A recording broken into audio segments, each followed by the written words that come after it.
मैं जो कह रहा हूं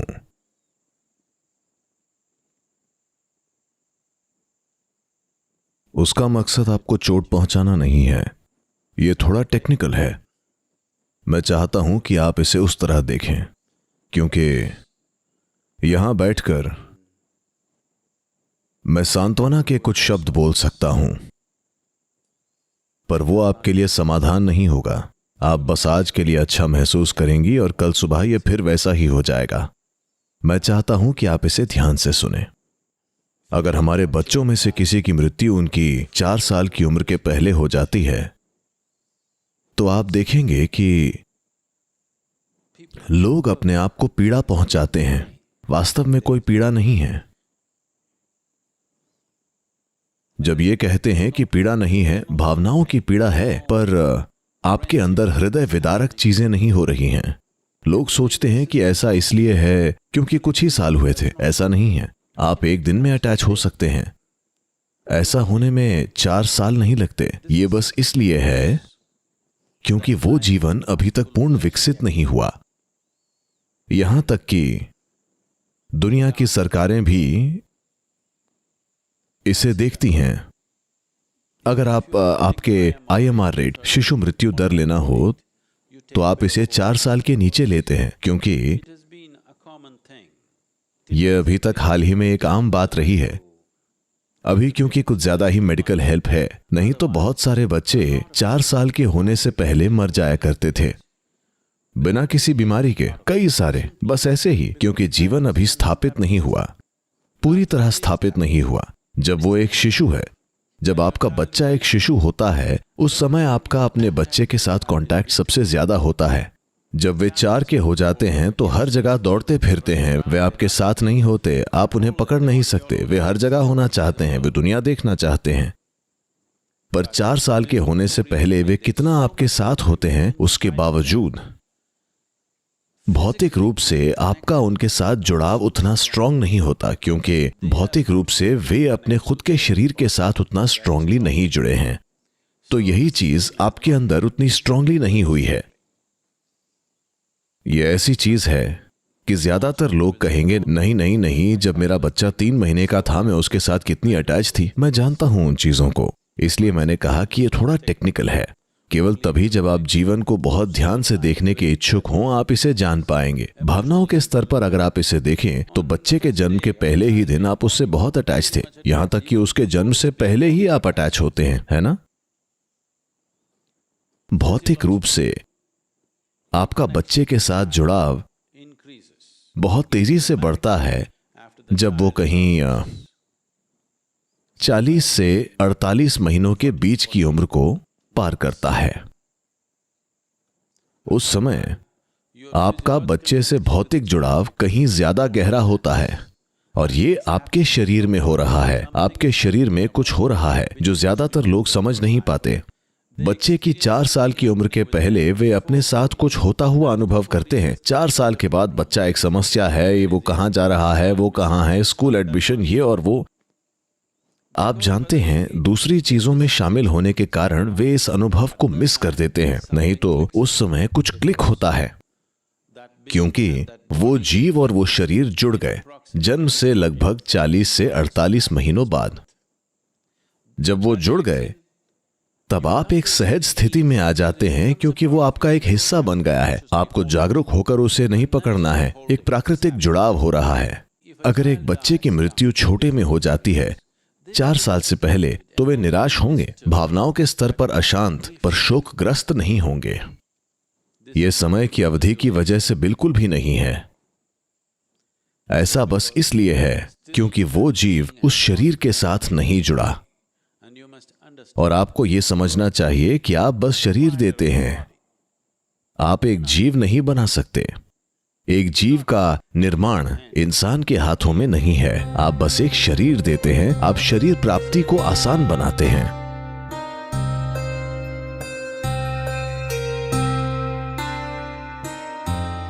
तो केवल तभी जब वो जीव वाकई उस शरीर से जुड़ता है जो आपका दिया हुआ है, आपके अंदर भी कुछ होता है और एक खास जगह बनाता है।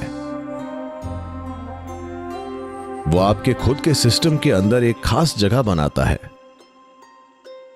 अगर हम बस किसी की ऊर्जा को चेक करें तो हम जान जाते हैं कि उनके कभी बच्चे हुए हैं या नहीं। अगर आप किसी लोकल ज्योतिषी के पास जाएं, वो 25 रुपए में बता देगा कि आपके कितने बच्चे हैं, वो जीवित हैं या नहीं, यहां तक कि उनके नाम भी। 25 रुपए में मैं बता रहा हूं, जो कि आधा डॉलर है। वे आपको आपके बच्चों का एक सारांश दे देंगे, उनकी विशेषताएं, उनके नाम, सब कुछ। क्योंकि ये आपके अंदर एक खास जगह बनाता है, और अगर आप ध्यान देने को इच्छुक हैं तो ये बिल्कुल वहां मौजूद है। अब ये कनेक्शन, ये शरीर का कनेक्शन काफी स्ट्रांग होता है जब तक कि बच्चा 21 का नहीं हो जाता। 21 के बाद ये एक बार फिर से कम होने लगता है। ये एक खूबसूरत प्राकृतिक सिस्टम है। बच्चे का ख्याल रखने का, उसे बड़ा करने का, और आपको इस काबिल भी बनाना कि जब आपको उसे छोड़ना पड़े तो आप ऐसा कर पाएं। अगर कोई मेरे पास आता है और कहता है कि मेरे बच्चों को आशीर्वाद दीजिए, तो मैं पूछूंगा कि वे कितने साल के हैं। अगर वे 21 से कम हैं तो हम सचमुच उन्हें आशीर्वाद देते हैं। अगर वे 21 से ऊपर हैं तो हम उनके साथ हंसी मजाक करके उन्हें भेज देते हैं, क्योंकि इसका कोई मतलब नहीं है। आपके बच्चों के लिए आपको आशीर्वाद देने का कोई मतलब नहीं है अगर वे 21 से ऊपर हैं। हमें उन्हें ही आशीर्वाद देना होगा। वे अब अपने में एक व्यक्ति हैं। अगर वे 21 से कम हैं तो आप एक माँ या एक पिता को आशीर्वाद देकर बच्चे पर एक गहरा प्रभाव छोड़ सकते हैं। पर अगर वे 21 के ऊपर हैं तो उन्हें खुद ही आना होगा। माँ को या पिता को आशीर्वाद देने का कोई नतीजा या कुछ खास महत्व नहीं होगा। इसका बस भावनात्मक महत्व होगा। ऐसा किसी के साथ नहीं होना चाहिए, पर यह होता है। किसी के बच्चों की मृत्यु उनसे पहले नहीं होनी चाहिए। हमेशा यही सही होगा कि हम अपने बच्चों से पहले मरे। यह ऐसा ही होना चाहिए, जीवन का प्राकृतिक क्रम। पर कभी कभी ऐसा हो जाता है। यह किसी न किसी के साथ हर दिन हो रहा है। ज्यादातर लोग ऐसा मानते हैं कि उनके साथ ऐसा नहीं होगा। ऐसा नहीं है, यह किसी के साथ भी हो सकता है। अब जब यह हमारे साथ घट चुका है, it is best. Before it happened, we could have done anything to save that life. Once it's happened, it's time to look. ऐसा होने के पहले हम कुछ भी करते उनके जीवन को बचाने के लिए। एक बार जब ये हो चुका है तो ये समय है देखने का। ये समय है अपने अंदर गहराई से देखने का कि ये पूरी प्रक्रिया क्या है, ये कितनी गहन है, साथ ही साथ ये कितनी बांधने वाली है और ये कितनी मुक्त करने वाली भी हो सकती है। भारत में लोग कैसे भी एक बेटा चाहते हैं। इसका कारण यह है कि आज सामाजिक परिस्थितियां बदल गई हैं। लोगों की तकनीकी और यात्रा करने की क्षमताएं बदल गई हैं। नहीं तो उम्र होने पर लड़की की शादी हो जाती और वो किसी और के घर चली जाती है। अगर आपकी मृत्यु हो गई तो शायद वो नहीं आ पाएगी, क्योंकि उसको पैदल चलकर आना है। उसे अमेरिका में होने की जरूरत नहीं है। अगर वो सेलम में भी है तो वो 200 किलोमीटर चलकर नहीं आएगी। जब तक वो आएगी आपका अंतिम संस्कार पूरा हो चुका होगा। तो हम एक बेटा चाहते हैं क्योंकि वो यहां रहेगा। आज की दुनिया में यह प्रासंगिक नहीं है, पर मैं चाहता हूं कि आप ये समझें कि 1000 साल पहले यह बहुत प्रासंगिक था। अगर लड़की 50 किलोमीटर दूर रहती है तो वो समय पर नहीं आ पाएगी। उसके खुद के बच्चे हैं, पति है, उसका परिवार है, वो सब कुछ छोड़कर नहीं जा सकती और वो अकेली पैदल नहीं जा सकती। हर तरफ जंगल था, किसी को उसे छोड़ने आना पड़ेगा, तो ये नहीं हो पाएगा। इसीलिए बेटियों के आने के लिए 12वें दिन की व्यवस्था की गई थी। जब आप मरते हैं तो आप अपने बच्चे को अपने पास चाहते हैं। उन्होंने कहा बेटा, क्योंकि व्यावहारिक तौर पर बेटे का पास होना ही संभव था, बेटी और कहीं होगी।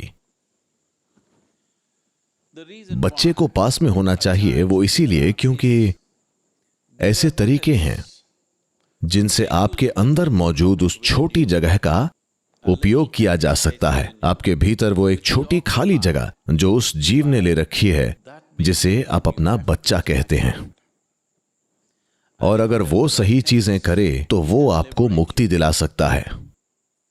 इसके लिए ही वे लोग जो पूरी तरह बिना जागरूकता के जीते हैं और जो अपने बारे में कुछ भी नहीं करते, वे लोग अपनी मुक्ति के लिए अपने बच्चों पर निर्भर कर रहे हैं, और ये अपने आप में एक पूरी परंपरा बन गई। वाराणसी इसके लिए जाना जाता है। लोग यहाँ आते हैं या तो अपने बूढ़े माँ बाप के साथ जो काशी में मरना चाहते हैं, या जिनकी हाल ही में मृत्यु हुई है, उनकी राख और जो कुछ भी लेकर आते हैं, क्योंकि कहीं ना कहीं वे ये समझते हैं कि वो उन्हें मुक्ति दिला सकते हैं। पर आज बहुत कम लोग हैं जो इन चीजों को ठीक से करना जानते हैं। तो ये सिर्फ एक रिवाज रह गया है। तो मैं आपको ये बताना चाह रहा हूं वो ये है कि एक बार आपने एक बच्चे को जन्म दे दिया तो आप जो हैं उसकी एक खास जगह उस जीव द्वारा ले ली जाती है, जिसे आप अपना बच्चा कहते हैं, क्योंकि आपने ही उसे शरीर दिया है। क्योंकि आमतौर पर लोगों का एक दूसरे में मेलजोल सिर्फ या तो भौतिक या मानसिक या भावनात्मक होता है और उसके परे कभी नहीं जाता। तो हम ये मानते हैं कि बस यही एक व्यक्ति के बारे में सब कुछ है। पर जब एक इंसान मरता है या जब वो अपना शरीर छोड़ता है तो वो सब चला जाता है। मानसिक ढांचा चला गया, भावनाएं चली गईं, शरीर तो चला ही गया। तो वो सब कुछ जिसे आप अपना जानते थे चला गया। और वो जीव जिसे हमेशा आपने अपने बच्चे की तरह देखा, अब वो आपके लिए उतना ही अजनबी है जितना कि कोई और भी। अब साथ ही साथ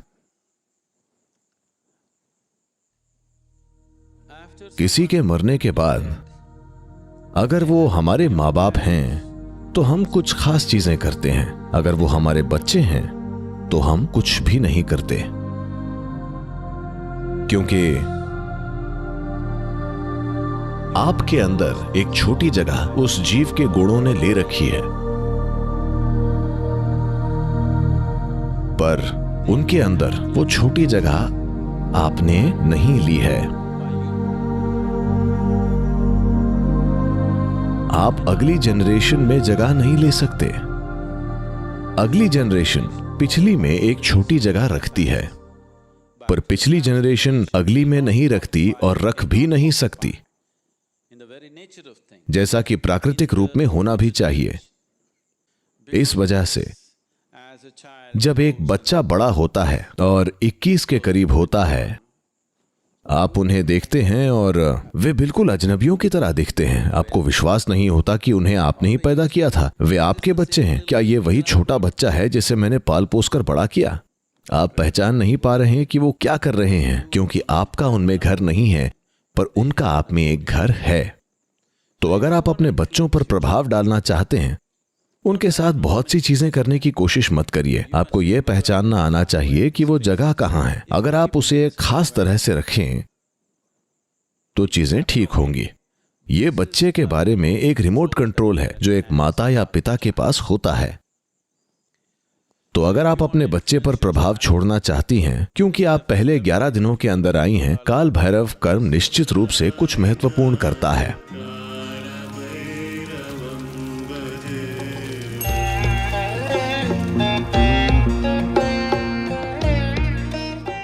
उसके अलावा अगर आप कुछ करना चाहती हैं तो आपके विचार, आपकी भावनाएं, आपकी क्रियाओं का आपके बच्चे पर कोई प्रभाव नहीं होगा जो अब जीवित नहीं है।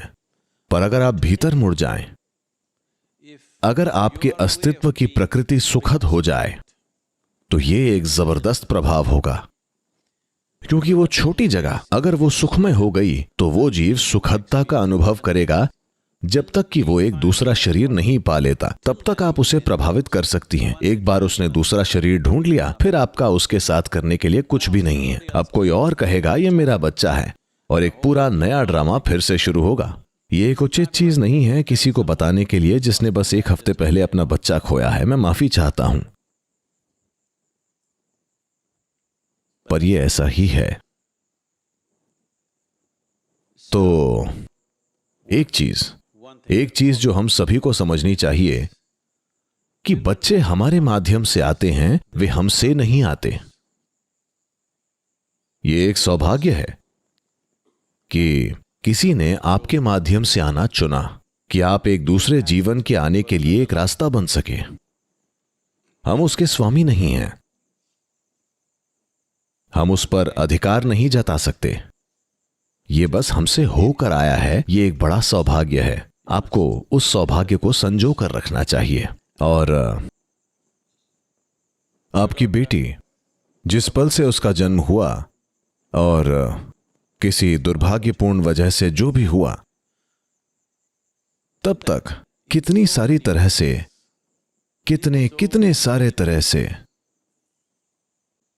जिसका एहसास किसी को शायद उस वक्त नहीं होता, पर अब जब आप पीछे मुड़कर देखें तो कितने सारे तरह से उसने आपके जीवन को संवारा है ना? आपको बस उसे संजो कर रखना है। और अगर आप उसको प्रभावित करना चाहती हैं तो आप इसे जितना हो सके उतना सुखद बनाइए। वही एकमात्र तरीका है आपका उसे प्रभावित करने का। अगर वो आपकी मां होती तो आप उसे दूसरे तरीकों से, कर्मों, क्रियाओं और चीजों से प्रभावित कर सकती थी, पर अपने बच्चे के साथ आप वो नहीं कर सकती। केवल एक तरीका जिससे आप उस जीवन को सुखमय बना सकती हैं, वो इस जीव को पूरी तरह से सुखद बनाना है, क्योंकि वो एक छोटी जगह जो उस जीव ने ली थी, वो गुण और वो आयाम अब भी जुड़ा हुआ है जब तक कि वो एक दूसरा शरीर नहीं पा लेता। एक बार उसे दूसरा शरीर मिल गया, तब ये चला जाएगा।